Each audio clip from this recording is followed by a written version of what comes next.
आज आपण करणार आहोत काकडीचे असे चविष्ट व पटकन होणारे दडपे पोहे। प्रथम पोहे चाळणीत घेऊन चाळून स्वच्छ धुवून घेतले। त्यानंतर काकडीचे सालं काढून काकडी किसून घेतली।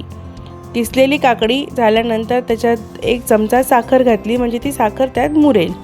नंतर भिजवलेले पोहे त्यात टाकले। नंतर मीठ टाकलं, त्याचबरोबर डेसिकेटेड कोकोनट टाकलं, बारीक चिरलेली कोथिंबीर टाकली, अर्ध्या लिंबाचा रस टाकला।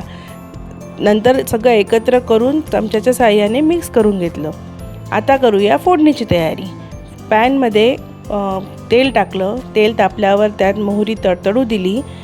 मग आपण टाकलं जिरं, टाकलं बारीक चिरलेली मिरची व कढीपत्ता टाकला, थोडंसं हिंग टाकलं। नंतर आपण त्यात भाजलेले शेंगदाणे टाकून ती फोडणी खमंग परतू दिली। अशी खमंग झालेली फोडणी त्याच्यात थोडीशी हळद टाकून तयार। मग आपण ती फोडणी झालेल्या पोह्यांच्या मिश्रणावर टाकली। मस्त त्याच्यात फोडणीचा खमंगपणा उतरला आहे। त्यानंतर आपण ते चमच्याच्या साहाय्याने हलवून घेतली। अशा प्रकारे आपले लवकर होणारे काकडीचे दडपे पोहे तयार। सर्व करताना त्याच्यावर बारीक चिरलेली कोथिंबीर व बारीक शेव टाकली की खायला एकदम चविष्ट लागतात।